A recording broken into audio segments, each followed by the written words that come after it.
Hello, and welcome back to the Carbon Capture Magazine podcast. I'm your host, Danielle Piekarski, and today I am joined by Chris Rozzell, managing partner at Cresta Fund Management, and Manhas, co-founder and CEO at Lapis Carbon Solutions. Chris, thank you both for joining me today. How are you doing? Doing great. Yeah, thanks for having us. Yeah, indeed. Thanks for the invitation, Danielle, and good to be here. Of course. So just to get things started, Chris, you recently contributed an article to the last issue of Carbon Capture Magazine, which was titled The Quiet Disruptors. In the article, you describe carbon capture as an innovation that is now prime for investment. What is it about the present moment that makes carbon capture an attractive investment opportunity? Yeah, I think a lot of times when investors are looking at a sector, it's natural to look at sort of the last 3 or 4 years and expect those to be predictive of the next 3 to 4 years. In carbon capture, it's been a sector that's been very slow to develop up till now, right? And a lot of folks would look at that and say, hey, haven't seen a lot of movement in the last 5 years. Why would we see any in the next five? The way I would think about it and the way we do here at Cresta is it's a lot like, there are industries where there's already infrastructure in place and you're just building on that existing infrastructure. And in those cases, you can expect rapid growth and you can expect the last couple of years to look a lot like the next couple of years. But when you're building out brand new infrastructure in something that's just previously, it did not exist, you run into a very different model. And I think of it the way, if you've ever watched a house get built or a building get built, you'll watch for months and months and it seems like nothing's happening, right? They're digging and laying foundation. They're doing a lot of things, but it doesn't appear like there's any building actually going on. And then almost overnight, the walls are up and the house is built, right? And I think this is a lot like that. We've spent the last 10 years in carbon capture trying to lay out the regulatory regime, trying to understand how private contracts should work, trying to understand who actually owns the subsurface water. Is it surface owners? Is it mineral owners? Trying to understand how pipelines can get routed. This is not a utility. These aren't gas or oil pipelines. Trying to figure out basically the technology, right? How are we going to do this in a way that will be sustainable, and then also trying to roll that into a permitting program where the EPA knows if they issue a permit, that gas is sequestered is going to stay there, right? That's been a tremendous amount of work and effort and time to line all of that out. And only in the last couple of years have we seen those things all line up to the point where we think the next 5 years is all about execution, right? We finally got to a point where the EPA understands what it is they're even looking to permit. You have states that have stepped in to take over some of that role and pull some of that burden off the federal government. You have all the technologies lined out now. You have all the contracts in place. And now it's all about just building this out. So I think the next 5 years are going to look dramatically different than the last five. All right, thank you. So as a follow-up to that question, what was it about Lapis that made the company stand out as an investment of choice? For Cresta, it was a couple of things. One, this is a really interesting sector because there's a certain amount of subsurface technical knowledge that's required. And then there's a certain amount of sort of midstream commercial knowledge that's required. And we felt that Lapis was such an unusual company in that they really had all of that under one roof. And also their strategy was different. Their ambitions weren't to try to build some mega system across 10 states that would solve the world's problems. They were out really finding one-off solutions for really large single emitters. And we felt that was something that in an environment that was already rife with complications, having such a simple approach to the commercialization and build out had a much better chance of success. And obviously that's panned out in a really good way for Lapis. All right. Thank you for that background. Lapis's business model provides tailored solutions to emitters. Can you walk us through what that looks like in practice and tell us about any examples you might have? Yeah, no, certainly. Just kind of building off, Chris's points in terms of the business model that we've developed. I mean, when we first put the company together, 4+ years ago, we looked at the state of the industry, and as Chris referenced, there were some pretty ambitious plans to build these multi-state CO2 pipelines through the Midwest. There were a lot of big offshore, projects that were being announced in terms of offshore Louisiana, offshore Texas. We looked at that and the state of the industry and really felt that, our sweet spot and the strength of the organization would be really focused on building local solutions for local partners from the ground up and demonstrating that entrepreneurship and that nimbleness at a local level. And what better way to kind of build an industry than to work with a local employer, a local neighbor, a local taxpayer to build support for these new projects in a way that, creates a sustainable industry. Whereas you've seen some of the challenges that have happened in terms of some of these mega projects across multi-states. And so that's what we chose to do. And our first project, which is our flagship, and I've told our team it's always going to be the most important project that we will ever undertake, is a project with LSB Industries in El Dorado, Arkansas. So LSB is a top 5 ammonia producer here in North America, based in Oklahoma City. They have their own flagship ammonia plant in El Dorado, Arkansas. And they made a commitment to their shareholders and to their board to decarbonize their portfolio, starting with that plant. And, the CEO at LSB, Mark Berman, has aspirations to become a leading blue and eventually green ammonia player globally. And so we worked with LSB and eventually secured the contract to decarbonize that plant. And so basically what we're doing there, Danielle, is you've got a plant that is basically running natural gas through what's called the steam methane reformer. So you're basically cracking natural gas to create hydrogen, and one of the offshoots is carbon dioxide. That carbon dioxide is coming out of that steam methane reformer close to 98% purity at atmospheric pressure, and currently is just being vented to atmosphere. And so the challenge was, can we take that stream of relatively pure CO2 and sequester that in a way that makes economic sense for both LSB as well as for Lapis. And so we basically looked at the geology in that area and came up with a local solution whereby the geology directly below that plant through 4 different kind of geologic zones is very conducive to storage, a permanent storage of CO2. And so that's what we in fact are doing. We are installing compression and dehydration at the plant site itself, so that carbon dioxide comes out I mentioned at atmospheric pressure. We take it up to north of 2000 psi, so that CO2 turns from a gas into a liquid.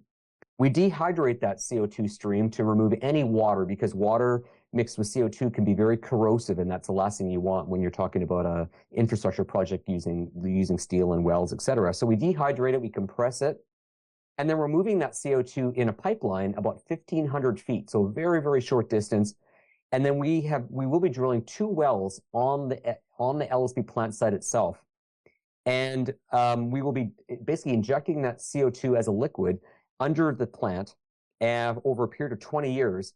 And that CO2 will basically lock into place and will create a plume which basically sits under that plant over the lifetime of that CO2.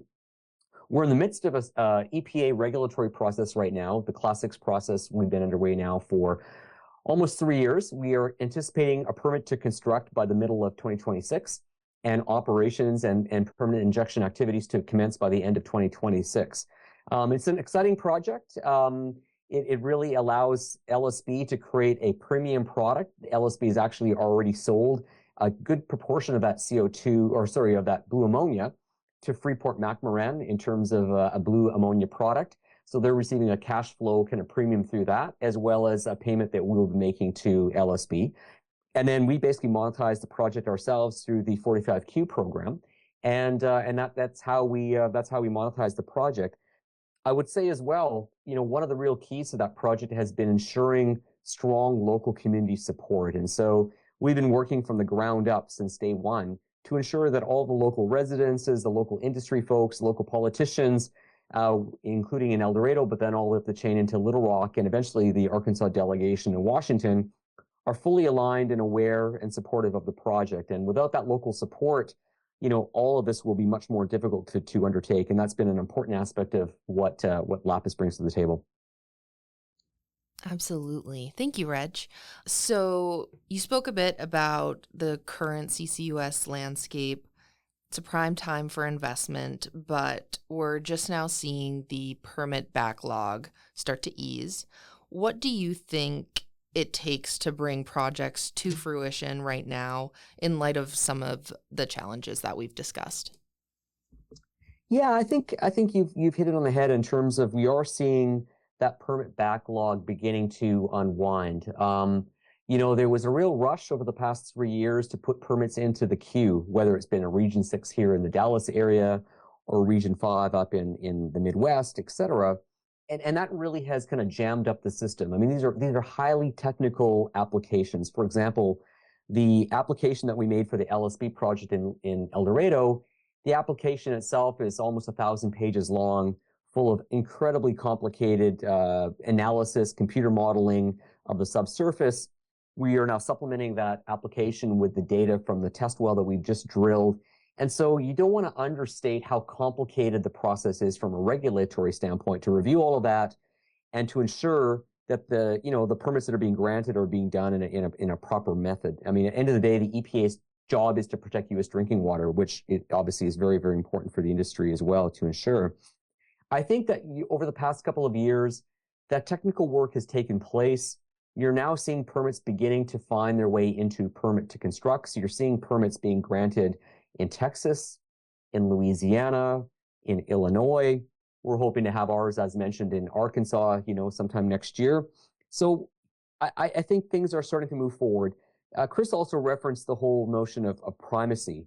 You're seeing states taking over accountability for the Class 6 process, and that process has, North Dakota has primacy, Wyoming has primacy, Virginia now has primacy, Louisiana has primacy, and Texas was just granted primacy, I believe, last week. And so the more states kind of take local ownership, the process will become more efficient over time. So I think that we're seeing all of that really moving in the right direction. But as per my earlier point related to the LSB project in Arkansas, if you don't do your job as a company in terms of ensuring that you've got strong local community, local stakeholder support, the EPA isn't going to be able to be supportive of you or the state regulatory agencies, because at the end of the day, local support is absolutely paramount. And so, you have to have the technical rigor, but you also have to have the relationships and the local support and the license to operate to make this stuff happen. And that's been a real important aspect of what we do.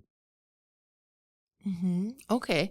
So it's highly technical, lots of moving parts, complicated on the regulatory front, but Cresta's investment in Lapis signals a lot of confidence in the model. So, Reg, what does this partnership enable that wouldn't have been possible otherwise? Well, I mean, right back to the Lapis origin story, Cresta's initial investment in us got us off the ground. And, I think it was such an important step for us. And beyond the investment, the relationship with Cresta, Chris and his team has been instrumental in our success. I think early on as a startup, we relied and really leaned on the commercial, technical, operational horsepower that Cresta was able to deliver to us and really help us get some of our early projects and early opportunities off the ground. And that's been a really good model. And I think beyond that, now as we've matured as an organization, we've stood up our functions and whatnot, that relationship with Cresta has matured where we've got great governance at the board level. But, in terms of support, we've been able to tap into the Cresta talent pool and the pipeline that Cresta has established through their own network.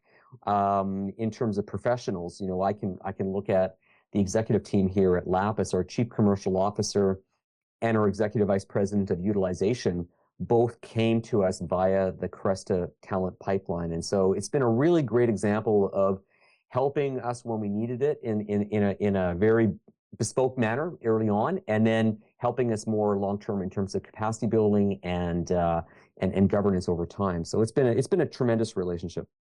And I'm not just saying that because Chris is on the phone. Thanks, Reg. We feel the same way. Yeah.